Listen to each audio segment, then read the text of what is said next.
Before we jump in, can I ask you for a tiny favor? I promise it's easier than finding a parking spot at Trader Joe's on a Saturday. If you've been listening and enjoying these conversations, would you pretty please hit that subscribe button? Even Mel Robbins, who already has a bazillion subscribers, still asks people to subscribe to her podcast, and I love that about her. She doesn't just tell people what helps, she actually models it herself.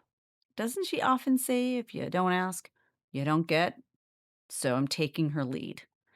Subscribing helps more people find our show. It supports the work we're doing and makes sure you never miss an episode that we pour our hearts into. It's totally free. It takes 1 second and it means a lot. Okay? Did you do it? Thank you. Now let's get into it.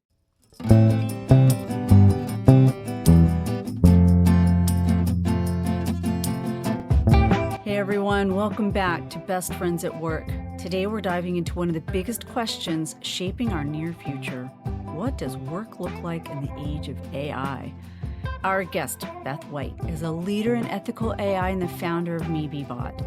She's been working in this space long before most of us even knew what a chatbot was. And the way she talks about the future is equal parts hopeful and scary uncertainty. And she brought us insights that surprised all three of us. Before we get into the full episode, here's a moment that really stopped us. I was asking Beth about what college professors should be teaching around AI. Her answer is one that captures the mystery, the possibility, and the reality of the future of work. When the future to me looks so kind of fuzzy and blurry, how do you teach what do you teach, you know? Right. And that is really where, I follow different people who call themselves futurists, and they're thinking about what those job titles are of the future. But every organization, and I know you all are part of a lot of ODIO psychology people community, this is the moment that you all could shine so brightly, because it is such a now time to visualize. Even if no one is going to be getting this right, let's face it, but you have to start now, and even just think 5 years out. I mean, we have job titles that we've never heard of that are going to be created. And this is not unlike one of my earlier career experiences. I worked in the .com industry, right, when e-commerce was first starting. And I remember, coming up with job titles like sitemap manager and webmaster and, online fulfillment, director, and all these different types of things that never existed because e-commerce didn't exist. So the worst thing we can do is stay stagnant. The best thing we can do is start to visualize, the types of roles that might change. What we need is now start hiring for, so we can start updating job descriptions. Because if you want to keep people around for a couple of years, don't keep hiring what you're hiring, for as far as skills. You've got to hire for the future, right?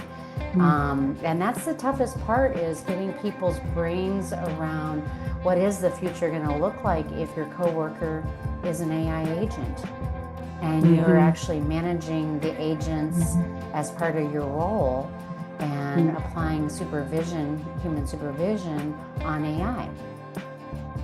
If that has you thinking, okay, what does this mean for me? Stay tuned and listen to our full conversation with Beth. You won't want to miss.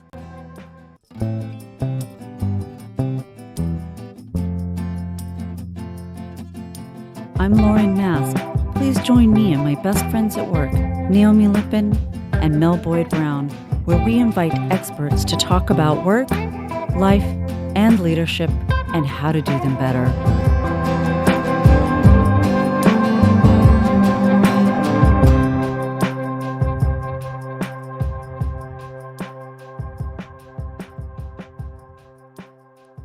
Hey guys, Hey, how are everyone. you? I'm Doing good. well? Yeah. Yeah, I'm well. How are you guys? I'm so tired today. I did a business expo with the Warwick Chamber of Commerce yesterday, so that was all day long. Then I got in my car, and drove to the city in the crazy rain Oh, wow. to have some dinner with some of my Crestcom colleagues and got home at 11 something. Oh, But that's you late. know me, I'm raring to go. Was it a lovely So dinner? it was a really nice dinner. And this morning I was kind of reflecting on the dinner and I just thought how interesting that a lot of conversations that I enter into today made me think of today's topic because, I'm excited about our today's topic. Um, but we were literally talking about AI and work yesterday, and I thought just can't get ready and get more excited about today's topic. What do you guys are thinking? Naomi? Yeah, I think artificial intelligence is part of our lives now, Mm-hmm.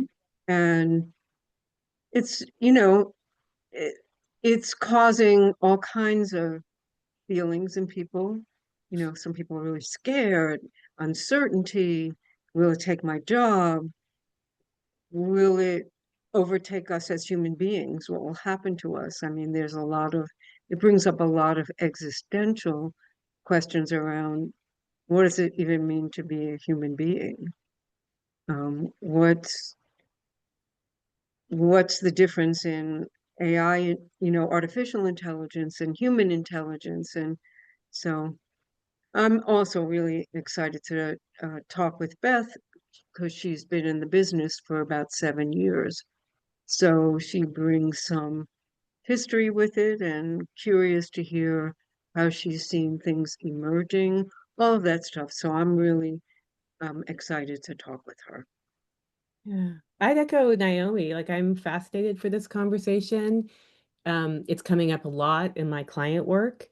And even my kids who are young adults are talking about it and have differing opinions on it. And I think the only thing that everyone seems to agree on is that it is disrupting the way that we think about how we work and how we interact Mhm. and how we engage. So I'm curious to sit in this conversation from a place of being a learner and continuing to understand this more. Yeah, and Mhm. I think it was interesting. Naomi, you sent us a really interesting article this morning, that you had referenced a few days ago about Mhm. the AI. And one of the things that I saw, like kind of in the middle of that article, was talking about how we're learning about AI and what's the best way to learn. Is it formal? Is it informal? And I think back to and I think about just regular software. How do we do Excel sheets or, the tricks and tips that we learn and do we get through a dinner conversation without AI even coming up? Well, it's that's interesting that you said that, Lauren, because I actually, and again, we can, talk with Beth about what her experiences have been with AI and working with companies and also in her own life. But I feel like it's actually a mutual evolution. Mm, I think AI is evolving along with us and us along with it. And so, uh, I'm not, it's like what comes first, the chicken or the egg kind of thing for me when I think about AI in that regard. Um, I also think that there's some, and we can talk with Beth about this as well, there can be some fundamental differences between how people look at using AI hmm and, what their purpose is, what their motivation and intentions are with using AI. So I'm sure we'll get into that uh, in our conversation with Beth. I And know. Let's not. to Go build on on. that. Yeah, I was gonna say because you said something that I thought was so interesting is that we're learning alongside of it, and it sort of struck me that we have always been doing that as a civilization. If you think back to, and I'm not a great historian, but if we think about the Industrial Revolution, right, that really changed how we went about our lives, how we thought about our lives, how we worked. And then I think about even when so dating myself, I remember the personal computing going along. I remember the launch of the internet. I do remember a time before Google existed. hmm And those in those moments, those felt very transformative as well in terms of changing how we thought about work, our relationship to work. This feels a little bit bigger than that. I will say that as well. Yeah, But yeah. I want to acknowledge that it feels like we have different inflection points where things feel they Hmm. change the way that we think about and interact with technology. I think about the first iPhone coming along. I remember before the first iPhone came along and saying to my husband, you know what would make this mobile phone really awesome? Is if I could play music and put pictures on it and email. Clearly, I was not brilliant or connected enough. But you were thinking it. I wasn't even thinking that. I was thinking, that would make this awesome. And then, a year later, the first iPhone launched. There it Yeah. was. There it was. Yeah. Oh, Hmm. well, all right. I think we could probably continue talking forever, but I'd rather bring That's, Beth yeah, into this conversation. that's, please. Okay. So first, why don't we do our formal bio reading for our wonderful guest? So, Hmm. Beth White is the founder and CEO of MeBeBot, an award-winning AI platform transforming how organizations empower their workforce and elevate the employee experience. Right in line with us, right? Through intelligent, secure, and compliant automation of workplace spaces, MeBeBot helps HR, IT, and operations teams drive productivity and engagement across the enterprise. Under Beth's leadership, MeBeBot has been recognized by Women in Cloud and SHRM for its innovation in AI and workplace transformation. A passionate advocate for responsible and ethical AI, Beth also champions the integration of human-centric intelligence into organizational strategy to create more connected, efficient, and inclusive workplaces. And she's a frequent keynote speaker and podcast guest. No surprise there. And Naomi, you met her at the Women AI powered women at the MIT conference. So Yes. I'm glad that you Hmm. got to meet her and bring Hmm. her to our exciting podcast today. And what's really interesting too that it's not in her bio is that she spent over 15 years in HR and 10 years in sales before even, launching Maybe About. And as you mentioned, Mel, it is 7 years old, which is so surprising to me. I always think, oh, these things are like a year old or 2 years old, but she's been around a while. And I love the fact that she says that she's passionate about responsible and ethical AI usage and she has a LinkedIn group called Ethical AI for HR if anyone is interested. And Oh, we'll put the links, of course, in our description. So Mel's like, hey, put me. I know all of us are like, sign us up. So speaking of sign us up, let's bring Beth in.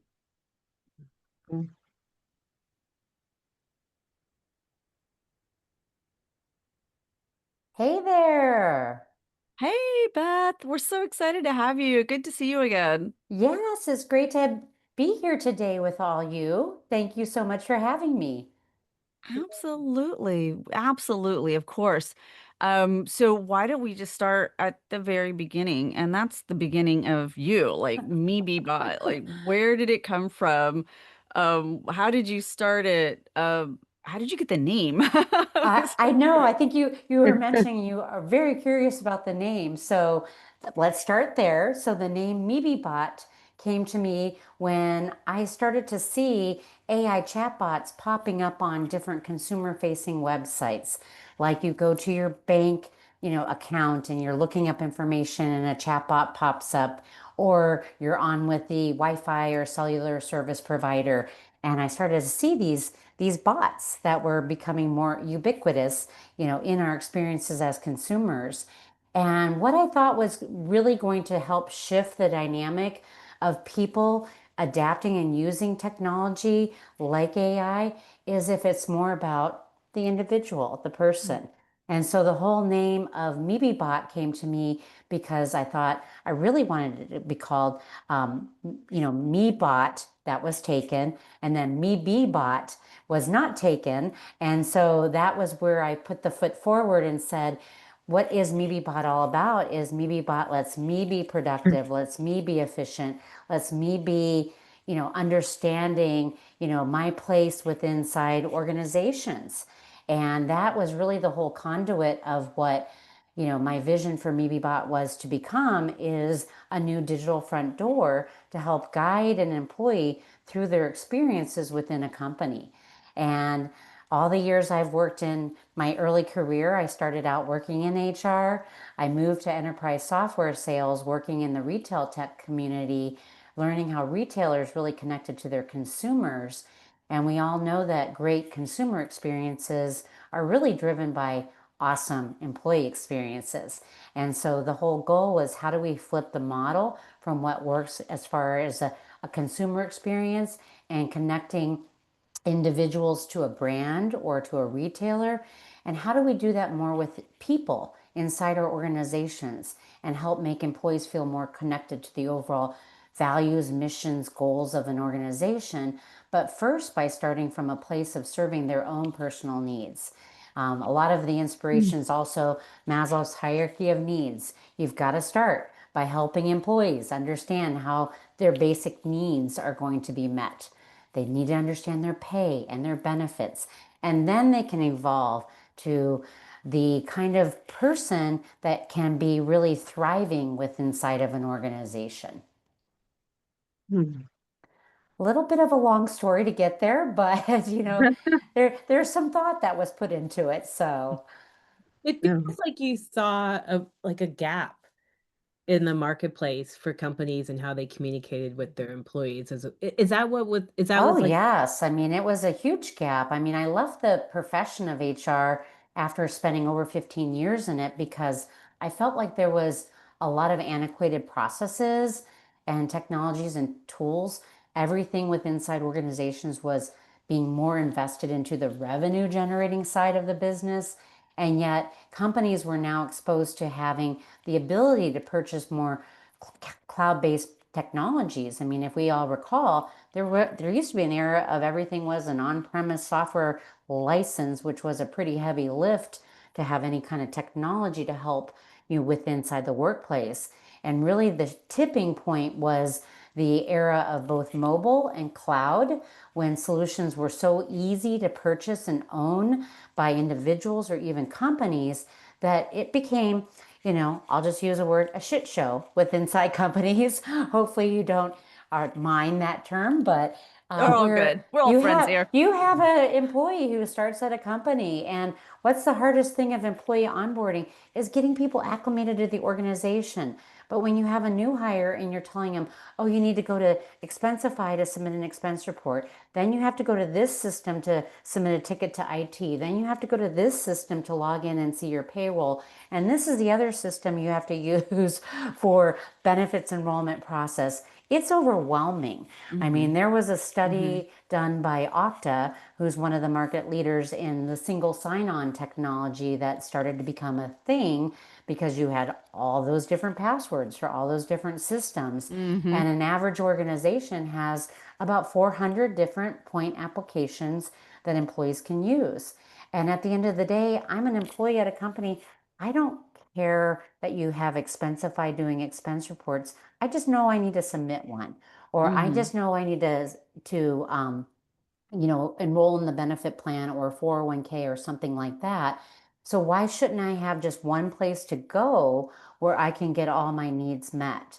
And so that was really the goal of MebeBot, is to make sense of what I call both the content chaos that's going on Hmm. with inside companies, as well as the system chaos, and giving a front door that just kind of guides you to where you need to go to get your work done and to have those basic needs met by the company. I Boy, love that. Could you share like a win story, that would also kind of help highlight what you're talking about? Yeah, I mean, I can kind of go back to the era of when this was just a glimmer of an idea to when it became an AI solution to automate employee support and communications, engagement, and surface a lot of people data. Was our first customer, E2 Open. They, frankly, like every, kind of company starts, you have somebody who really believes in the vision of what you're doing. And I tapped one of my old managers who I very much admired. And I said, wouldn't it be great if we had an AI solution that helped automate employee support so that you don't have to manage inboxes or ticketing queues where people are submitting a lot of basic questions that, frankly, have been going to either again, those same types of places, or even employee service centers, right? I ran an actual employee service center years ago for a large company, and 80% of the questions asked were solved with just a quick email. And so if you think about how easy it would be to just automate that part of the process, then it helps free up the time of the internal teams, getting them out of manual work so they can focus on more strategic aspects of their role, like how are we doing on career mapping? What are we doing as far as being competitive with compensation? What are some of the benefits we should offer next year? I mean, there's a whole plethora of work that needs to get done, and that the path, I believe, to getting more elevated roles within HR and other teams that are often stuck in the mundane is to get rid of some of the busy work, right? Mhm. And it's busy work for HR, but it's really important for employees. And when the pandemic came around, it was even more important. So we were able to launch MebeBot to E2 Open in a matter of just weeks. And it was like really good timing because the world started to change quickly with the pandemic. And a lot of Mhm. knowledge workers were sent home fast, and people didn't know how to get support and some of their needs met when they used to just walk down the hallway and ask Mhm. someone a question. So there's a couple moments of just, obviously a world pandemic that happened that made us realize that people are not just in office or on site in a physical environment, that we are a global economy, and people are going to continue to work in a hybrid method, and you need new ways to support them. And so by having MebeBot help support E2 Open's employees, they could offer that 24/7 support to all those kind of common questions, on I need to change my address. How do I do that? Mhm. From, I would like a second monitor. I'm working from home now. Or, how do I get a stand-up desk? Some of the things that people wanted once they started a home office, we were able to help automate and solve for them at a critical time for them because they were going through a lot of M&A activity simultaneously and onboarding a lot of new employees from companies they acquired. So it really helped free up hundreds of hours of the IT, HR, even facilities team members by having MebeBot automate common questions, answers to questions, and gave the employees that satisfaction to get that instant information 24/7 while allowing the business to gain more time back. Mm.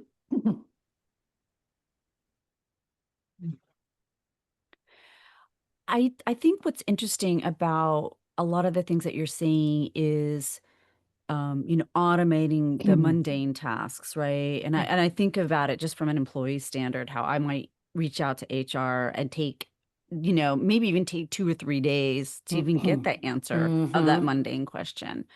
And then so you start automating that, that starts becoming better experience for the staffer who's like, trying to search an employee handbook that is, 200 pages long and you can't find the answer to what you want, et cetera.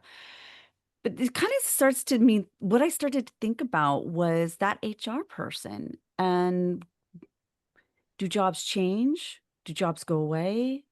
If you start having those, some people, feel that that is their job, right? Yeah. So what are your thoughts about, the big fear out there? I mean, it Yeah. is a Oh my huge goodness. fear I'm glad of we're my touched. job is disappearing Yeah. because of AI. Yeah, it is crazy because I've seen the evolution. We launched MebeBot in 2018 when it was a high level of educating on what is a chatbot. Most of the time, we didn't even talk about AI.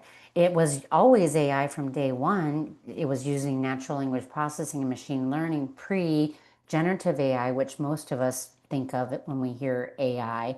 And at that era, when I would just surface this, hey, wouldn't you like to automate those employee support questions? People are like, sign me up. I want to Mhm. do that. I want to get that time back. There was no question of, was MebeBot going to take their job? Fast forward to today, generative AI coming out there and everybody getting the excitement, overwhelm, fear factor of, wow, this is powerful. There's so much you can do with this. it's helping me save so much time in my day. Ooh, does that mean I'm going to become obsolete? Right. And so there's been a huge problem with inside a lot of organizations that when I'll just say it's almost been 3 years since generative ChatGPT launched publicly their iteration of GPT that we use today. The ChatGPT was 3 at the time. And Many Beth, of us in the, go ahead. can I interrupt you for a second? Because I'm wondering some of our audience may not understand the distinction between generative AI. Can you just give a Oh, quick example of what that is? yeah, sure. So AI has been around for forever, right? I mean, well, since the 1950s, and that's when it was just the concept of can machines learn Mhm. and grow their capabilities, and that was discovered to be a thing in the 50s. Hmm. There's a lot of technology that had been built upon, using your natural language. That's like the technology when you talk to your Siri or Alexa or other types of devices. That was really the first commercialized view of AI kind of coming out there, Mm. along with things that most people didn't know you're already using. Like if you use Google Maps, you're using AI, right? Because Google Maps has AI built in, and any type of nav tech or apps on your phone, there's so much has had AI in it for a long time. But when the world kind of shifted and everybody AI became common topic, it was when a company, OpenAI, who had been working on an open source project that was designed to be a not for profit for many years, started cataloging and indexing, publicly available information out there to build what they call a large language model. So they were building their own. They're one of the companies. Another competitor to them is Anthropic. And then there's Perplexity and several others, right? But building these large language models that could be used as the basis of how AI learned and grew um, is what we call large language models, and generative AI came out of that as a way to, I can generate, content or work from AI leveraging these large language models. And so when that company, OpenAI, released to the public a consumer version of how can I help you? The simple user interface that was like, I want to write a blog article about this, this, and this, and this. And next thing you know, it's producing awesome content for you. That's generative AI. And Mhm. again, there's several companies doing it. The most famous one is ChatGPT that most people know of, right? Because they were the first to really get it out there commercialized. And then that just really opened the doors of all the possibilities of how AI could be utilized within inside our consumer world as well as within inside business, right? So that was that huge tipping point. And at that point in time, when people started to test it and see it on their own, they were using it sometimes for their work, approved or not approved. That's another big problem that was going on. Mhm. It is still going on Mhm. today.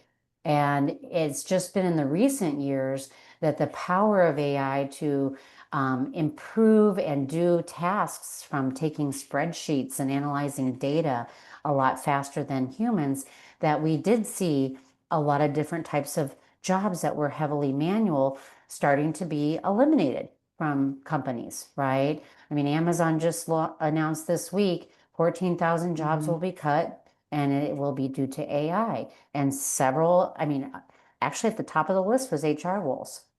And so there it was an era where, HRs had to do so much and they have been doing a lot of administrative tasks.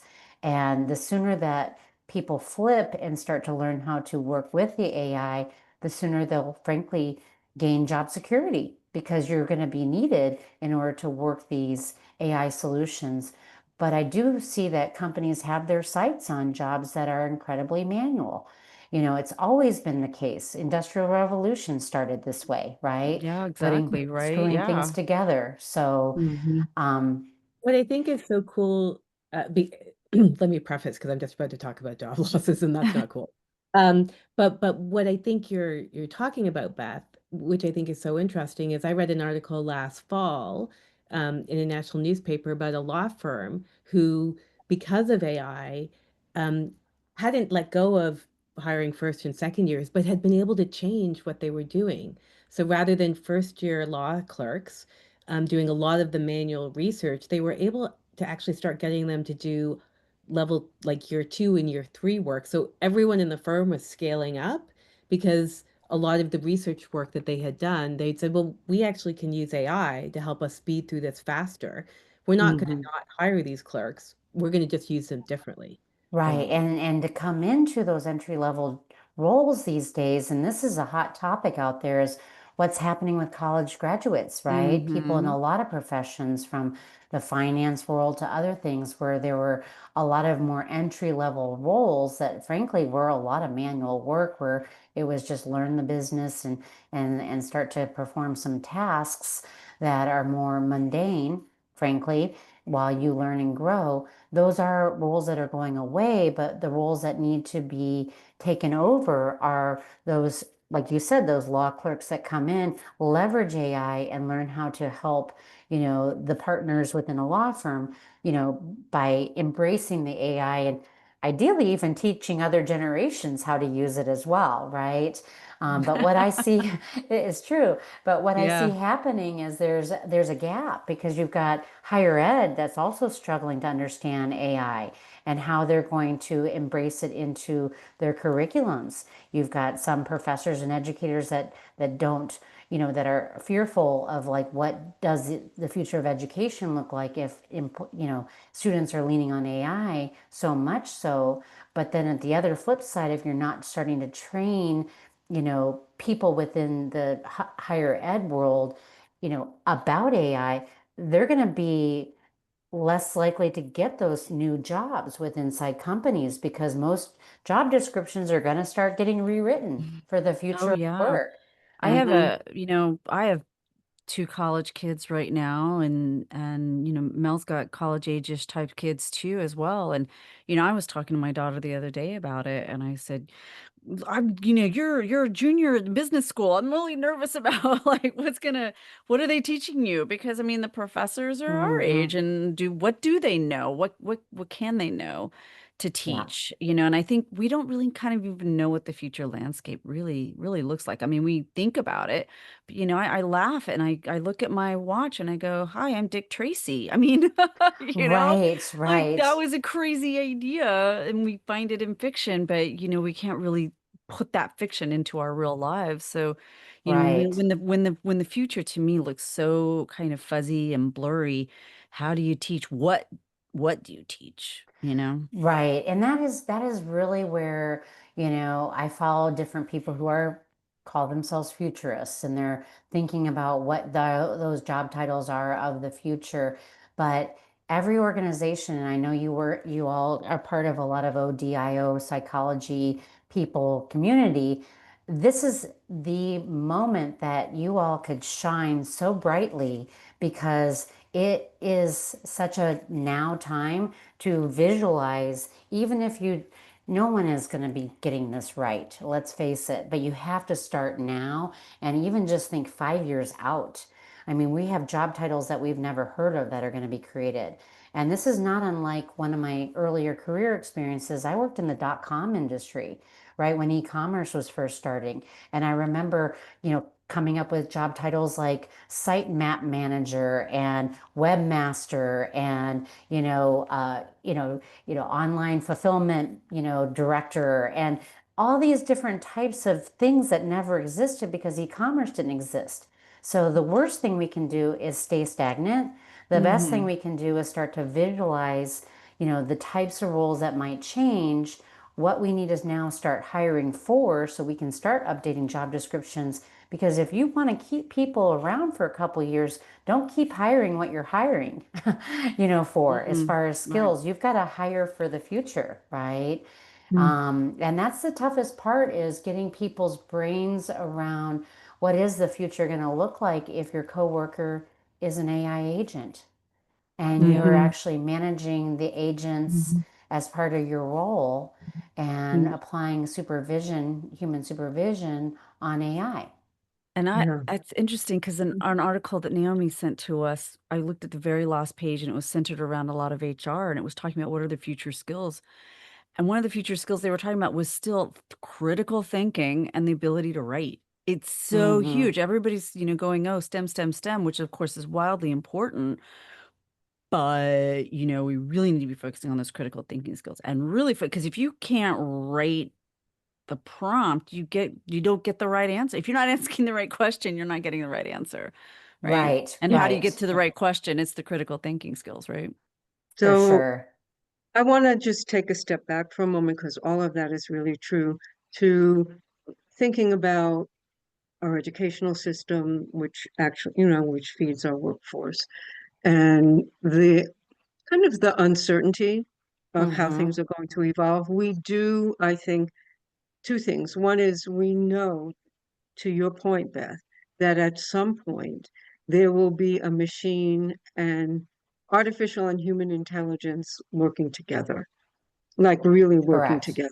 We know that that's very likely to be, and or you might be someone who's managed by an artificial intelligence being, if you will.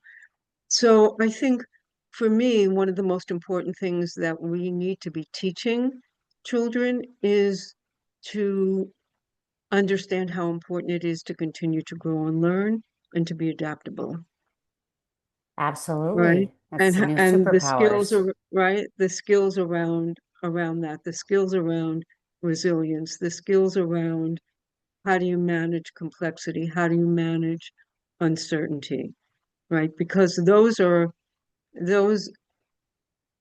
I'm not sure. Those may be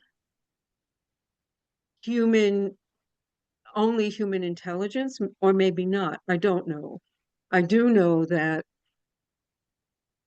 empathy, compassion, those deep listening, those are advantages of human intelligence at this point in AI evolution. Mm-hmm. Whether it will always be, I don't know. But it is right now. Mm-hmm. Um, right? Yeah, absolutely. I frankly have a lot of faith in the younger generations coming up to doing okay. There's a couple places I feel that there'll be gaps. One, they understand the art of playing with technology a lot better than other generations do. And that's where I think some of the superpower skills is getting comfortable with the art of play Yeah. and being absolutely naturally curious, which we start to lose those skills as we grow older. We get more fearful and we don't want to make mistakes, and mistakes were never good. But you think about video games that kids play. I mean, those and adults, a lot of adults play them. You go down a lot of different paths and you can take different experiences and your outcomes will be different. But they're learning these kinds of ways to be, that they can take chances, right? And that's not a bad skill because you have to take chances with playing with AI. You have to understand that you iterate on what you're doing when you're utilizing these technologies. Even if you start a simple chat GPT prompt, like I mentioned before, I would like to write a blog about this topic, about what jobs will look like in the future. You know, generative AI these days helps you kind of iterate and play Mhm, because it keeps asking you those follow-up questions, which is mhm, amazing.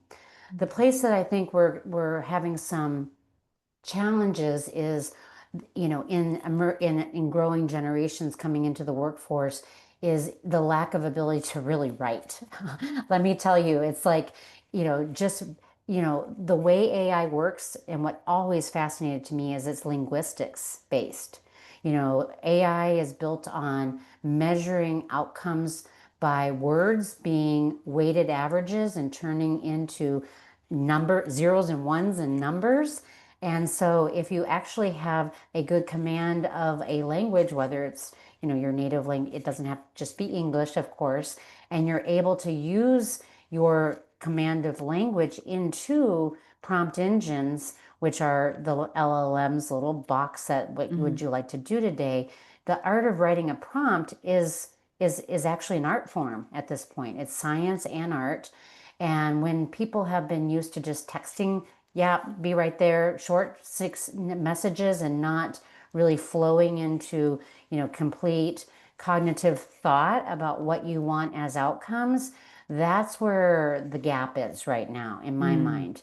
And of course, there's always some tool for that. There's another tool called promptcowboy.ai. I'll give a shout out.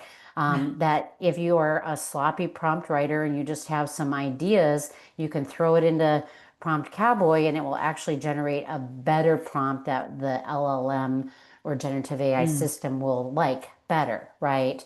So, Beth, I love there's that. I actually have one in my in the AI model that I use.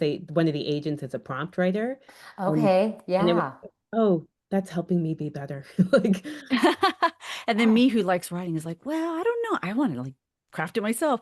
But you know what, yes. Beth, if you don't mind, I'd love to like touch on something you said a minute ago, which was really, really fascinating. I was at a out at dinner last night with some colleagues, and we were talking about generations. And Mm-hmm. one of the people at my table said, well, one of the problems with or challenges potentially with the generation and their gaming is that they make a mistake, they could regenerate.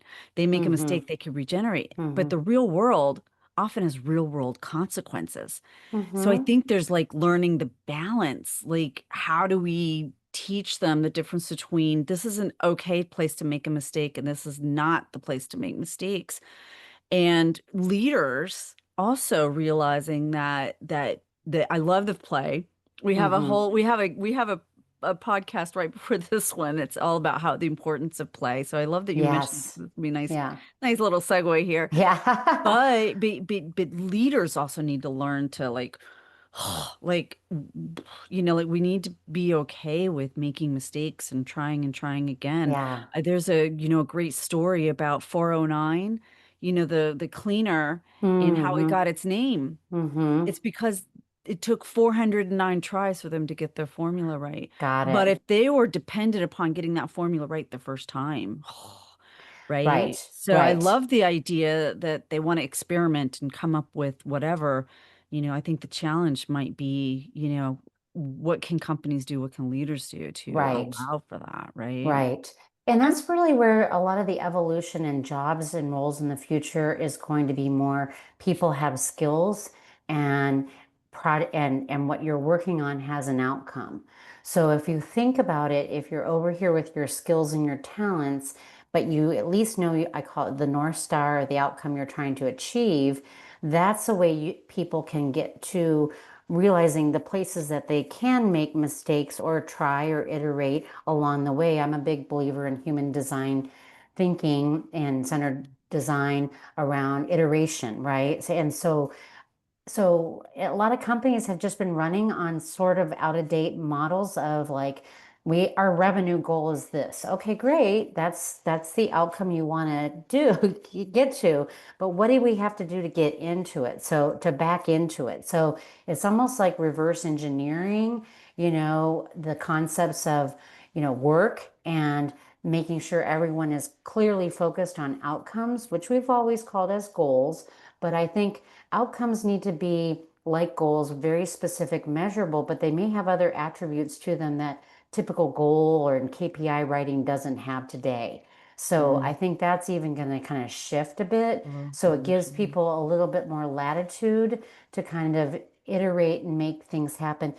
It's been happening in software development for years. I mean, there were eras of software development where they called it the waterfall approach, where here were your requirements, go build that. And as soon as you're done, then we'll have something. Well, that doesn't happen anymore in software. They've been doing agile development for probably 20 years now, but we don't operate our businesses in an agile way. And if we did more of that with the outcomes in small iterations, sprints, as they call it in agile development, we'd probably have a safer place where people could feel more comfortable playing and using their natural curiosity and trying things. And it will likely lead to a lot greater innovation too, and helping people rethink processes where a lot of companies are stuck today because they get set on that process and they're going to hold tight to that until their death, even though there's a different way to do it, right? Mhm. So It's a wild time when you think about all the things that companies should be doing out there to really ready themselves for the future and how far behind we are. How do you Mhm. think, like, I think about that idea of like working in sprints. In a prior life, I was also in tech. And I think about that idea of like working in sprints. And yet, when you think about the complexity that comes with a certain scale of organization, right? Like, we're talking global, yeah, 100,000 people. What do you think those companies can be doing with AI that would help them to be more agile? Hmm.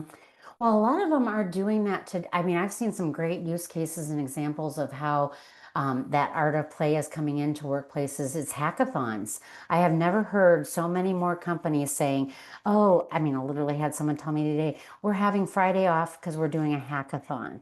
And so, what these hackathons are is literally a day that the whole company said, all right, we're breaking into teams. Everyone's going to have a team. You're going to identify a problem with inside that team and that group of the company. So again, this could work for 100,000 person company, no problem. And that group comes together and they, go through some of the formal steps of identifying the problem and testing out and iterating. It doesn't always mean technology is involved. It's just taking time to start to better organizations. And then a lot of times, what that's going to lead to is outcomes where people who are using AI, and maybe more stronger AI users than others inside the companies, because we've got a whole pendulum swinging of where people are at with AI and embracing it inside organizations. But I love the idea of peer teaching and showing people together how, like, I just did this really cool thing with AI and I want to show you all, right? But you can use them in hackathons to kind of get to, creating a culture that's driving people to think differently. So that's one of the main ways is hackathons I see. Um, Other techniques is again starting from the top leadership down is having people do we do it at MeBot. We call it show and tell, so every other Friday we have a show and tell session. Who found something cool or a cool tool and they're using it in AI and it's helping them do their job. We all jump into a Friday call and people show off what they just did and we're all like, ooh, that's so cool, And then and sometimes you show something that didn't work. Like, I'm not going to use this tool anymore because I can't figure out how to get this to work. And maybe somebody else would lend some ideas, that could help it perform better if you were frustrated, right? So it's that peer teaching, I think, is really, really helpful and powerful in AI, and it can be done in small groups as well. I'm curious about, I mean, AI feels like it's moving so fast. And I'm Mm-hmm. like, what is it that we're not thinking about that as in organizations, as people using it, as leaders using it, what is it that maybe we're not spending as much time thinking about that we should be? Yes. Okay. So the number one thing is establishing an AI governance policy. So, I mean, I came from HR, I've been following AI legislation across the globe, and EU has their own AI Act that went into effect before any other part of the globe had anything, right? Right. And so you have to be mindful to where, frankly, the law is going to come into consideration as well as to what you're comfortable, as far as a risk level with inside your organizations and establishing just a baseline. So even if it's an AI governance policy where you have indicated that people can use AI if it's been purchased by the company, you have to turn on, we'll manage all the privacy settings. You can only use it for work related things. You just have to start to establish that baseline, right? Of giving people boundaries, right? So that's one of the first things. The other thing is what we've been talking about is visualizing how each individual job may change in the Mm. future, right? And starting to really think about what kinds, if this is where this job might be in a couple of years, what do we do right now to help prepare our workforce to learn and grow so they have the skills to be what we want them to be, especially if you just don't want a revolving door of turnover, right? If you want to create a retention strategy of people And it's almost like succession planning, So, we're succession planning for our own jobs to be different. Mm. Mm. Hmm. And then just really rethinking, the whole organizational org charts as they exist today are not going to be what they are in the future. That's going to get thrown out the window. It's going to not be as much hierarchical. It's going to be more, again, skills based, attaching to where one person with different skills may work in sales and do a little work with the finance team or help out the procurement folks. So it's not going to be as like organized as we know today. That's great.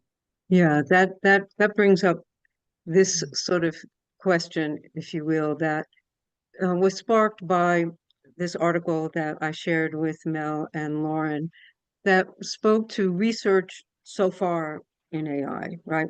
So it's not looking forward, it's looking at what the impact of AI in organizations.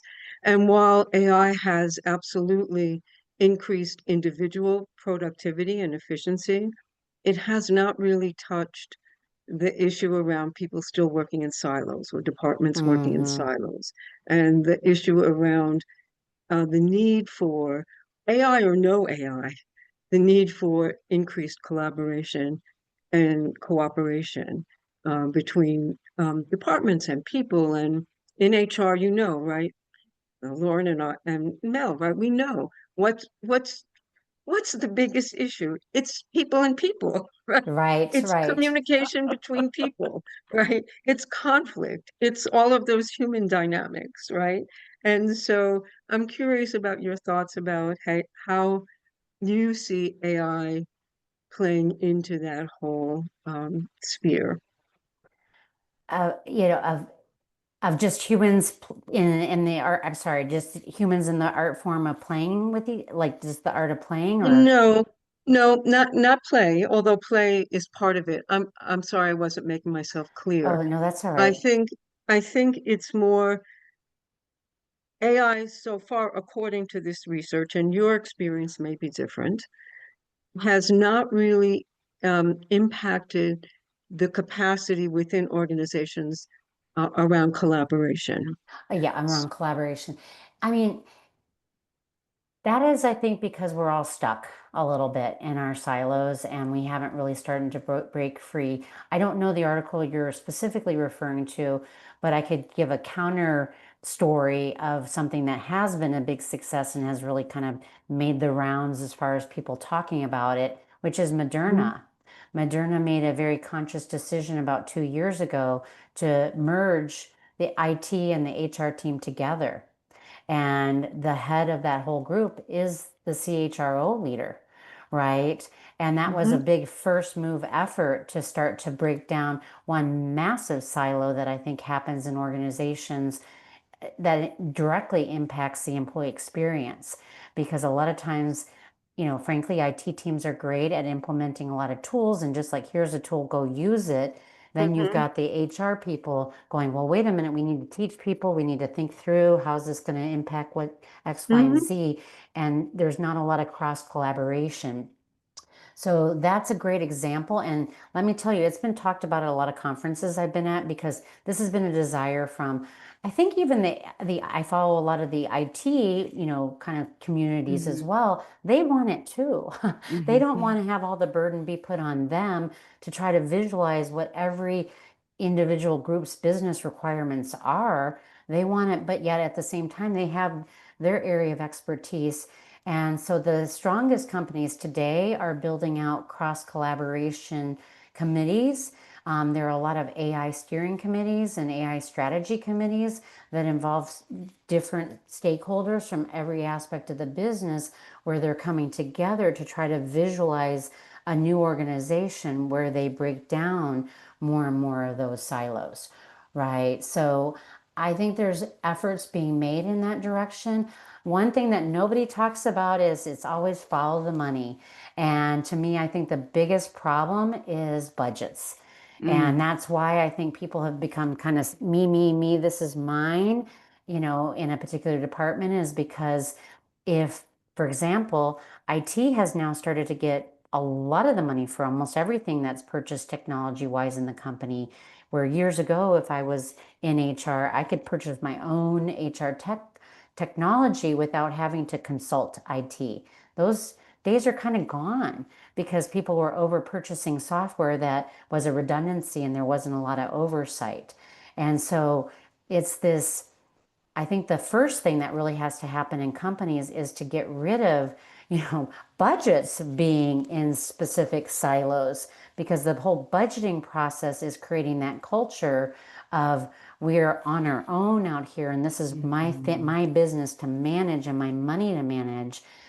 If we started to think of more about things being shared expenses across the organization, if it's an expense, and on the flip side with revenue, everyone should be own that. I always thought, why are salespeople the only people earning commission? You know, what if the development team could earn commission when they release an awesome product and it goes through the roof in sales, right? So I think the money piece is actually where companies should start. And instead, they're trying to focus on let's all be friends and get together and talk in circles. And now we've got power struggles happening, Mhm. because Mhm. everybody is trying to be the Yeah. one in charge. But I think we would think differently if the responsibilities of both the revenue and expenses were shared equally across all groups. That's just my opinion, Mhm. So, Mhm. It's a No, really that's interesting good. thought. Yeah, no, Yeah. that's good. And that goes to me, a, a foundational shift. And it connects to actually human-centric, this idea of human-centric AI. yeah, It's just yeah, human-centric, period. Right? right, And right, because what you're talking about is a mindset of not is a more collaborative, cooperative mindset, mm-hmm. period. It Right? is. It is. And unfortunately, there's just a lot of systems like I bring this up with a CFO, they'll be like, "Oh my God, this is not going to work because it doesn't align with my QuickBooks or my financial system," right? And that's the first place their head goes, right? Yeah, yeah, yeah. Not But it's not neat in the it's boxes. not neat in boxes. It doesn't fit my data field flow, right? But we're getting really messy out there, and that's just the reality of it. Is AI is creating huge opportunities that could be very exciting for some people, and then others can just start to shut down and go, "This is just a mess." And I don't Well, even know my place in the universe anymore with this coming onto the scene. Well, it makes me think that, what w I'm a big history person. I like to look Mm-hmm. back to look forward. And you think about, the mindset that a lot of people might have, which is, this status quo mindset. This is comfortable. This is what I know. And sometimes just kind of putting blinders on to the Mm-hmm. changes. You Right. think about someone like just think about like the coal industry. They're hanging on so hard to an industry, but the world is changing to lots of Right. different energy choices. And it just takes a couple of generations sometimes for that to really have, changes. I think about all the movies we saw in the 80s and 90s of, UK and, the old mining towns that were disappearing and things like that because of Mm-hmm. that. And I think this is, I think, seismic, I think, in It is changes. seismic. I mean, people, again, even historians are talking about like, we'll remember this point in history and reflect yeah. back on it like we do other points like the Industrial Industrial Revolution, age. other Yeah. massive moments of change. Hmm. So, and change is tough. People are set in their ways and they don't like to change, but this is again where your audience has an opportunity to shine. Change management. I am finally now starting to hear more and more people talking about like, we need better change management. Well, before they never really put as much emphasis on it, but this is so seismic that it does have to start happening. Should have happened a couple of years ago, but it needs to happen right now. I mean, I think there's a high sense of urgency to me that Yeah. you cannot wait anymore. You have to Yeah. start to get going. And the blinders are not. I talked to a whole group of people you'll appreciate this. They were state workers and the government jobs, counting down the days till they can retire pension. And we were talking about AI. The whole conversation was about AI and how it can help reform some of the internal processes. Half the room was just glazed over. Like I could see that they were just like, how many days do I have left before I can just exit out because they didn't want to deal with it, right? Yeah, it It's happens. just, I mean, when we went to electronic medical records, we saw a big exodus of nurses and nursing yes. assistants and techs and people like that are like, I don't work on a computer. I have a folder of paper Hmm. and I'm a nurse. I am not and there was a big change that Right, right. happened. And it So, will still continue on. It will be, mhm. so what can we do to make people more comfortable? And I think knowledge is power. The more you can help people understand how things work, what it is doing, get them more comfortable, the better. Yeah. Yeah. Yeah, so Beth, that's leads us, we're almost at the top of the hour, and the way that we tend to like to wrap up all of our podcasts is to ask this type of question. So for people who are listening, considering bringing AI into their workplace, what should they consider right now in terms of if you're a leader, whether you're a big company or a small business, what should you be really thinking about doing right like tomorrow? Tomorrow. Talk about it. Just talk about it. Acknowledge the elephant in the room. AI is out there. I know some of you have been using it on your own. We're working toward understanding how we want to use it with inside of our company, but that leadership communication has to start right now. And then leadership needs to decide, are they going to allow employees to use some aspects of AI within the workplace? What's it going to be? And make sure people get on to a corporate subscription because guess what? They're doing it on their own anyway with your company data in their own private accounts. And that's the biggest fear thing that I see happening that Mm, is so scary hmm. because they're just not saying anything because the business hasn't talked about it. They're just looking the blind eye. And it needs those conversations has to have to happen. Well, thank you for that. I think we would all agree with you that transparency, taking the elephant, making the elephant visible in the Yes. room Yeah. is really key at this moment. Yeah, Yeah. for sure, Mhm. for sure. And the good news is they are talking about it. I think I hear more and more are talking about it. Mhm. It's just getting to put some structure in place needs to happen. So, Yeah, yeah, absolutely. Beth, we have so enjoyed our time together. The time flew so fast. I have gosh, I know. 16,000 more questions I want to ask.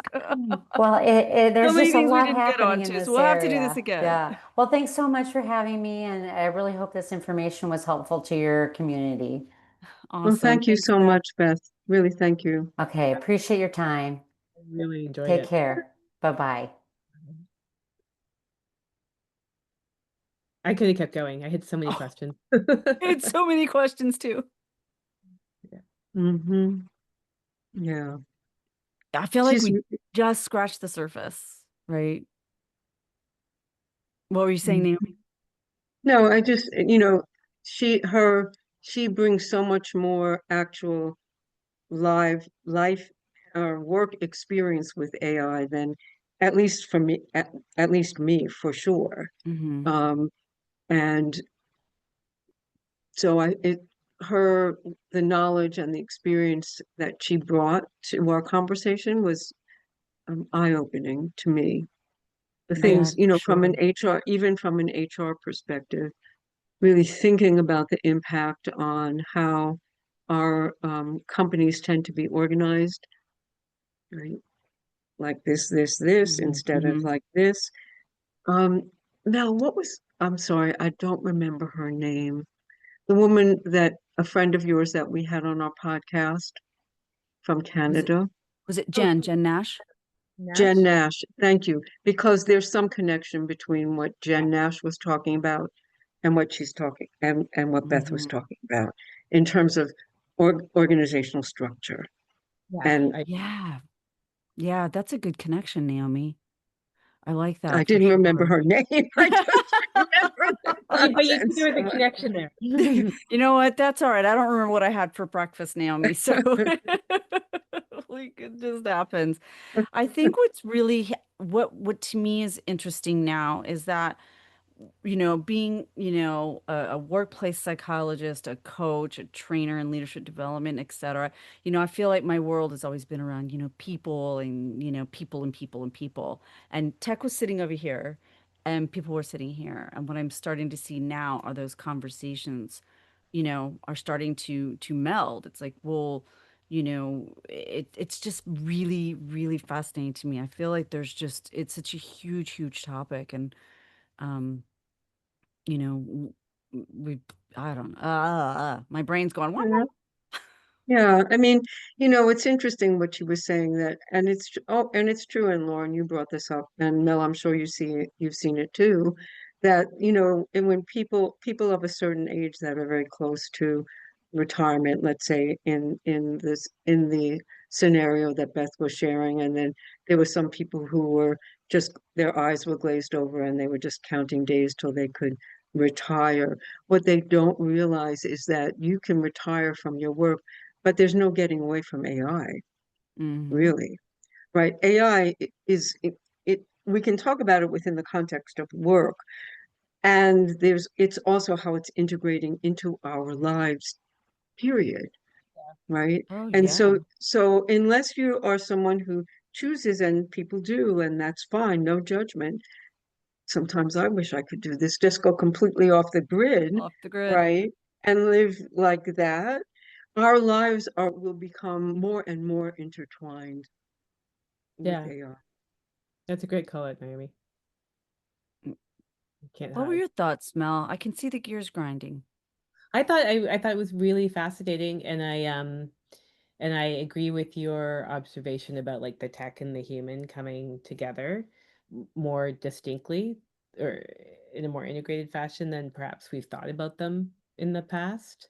And I'm still thinking about Naomi's comment about like linking back to Jen Nash's too, because I think that was a Yeah. really observation, Naomi. And now you have me in my head. I'm running through that conversation with Jen again now. Right. Yeah. May have to go back and watch that episode again. And, I mean, I'm thinking about the fact that I had a dinner party last night. Well, not a dinner party, but, you know, we would never sit around and talk about our LMS tech. I mean, but we're talking about AI. And I think that's what's really, I think, interesting. And a lot of our listeners out there, I'm sure, are, taking and having all kinds of amazing conversations too. So, if you're having amazing conversations, tell us about them in the comments on all of our platforms. We would love to hear more. And of Mhm. course, I could talk to you guys all day long. Thanks again for being on this journey with me. As I always say, I'm just really grateful and grateful. Naomi, thank you for bringing Beth White to our podcast today. And she's a great guest. And I'm looking forward to our more guests that we've got coming.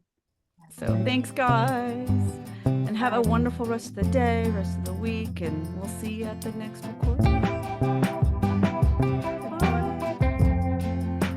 Thank you for listening to Best Friends at Work, produced by Pierce Lane. The journey starts here.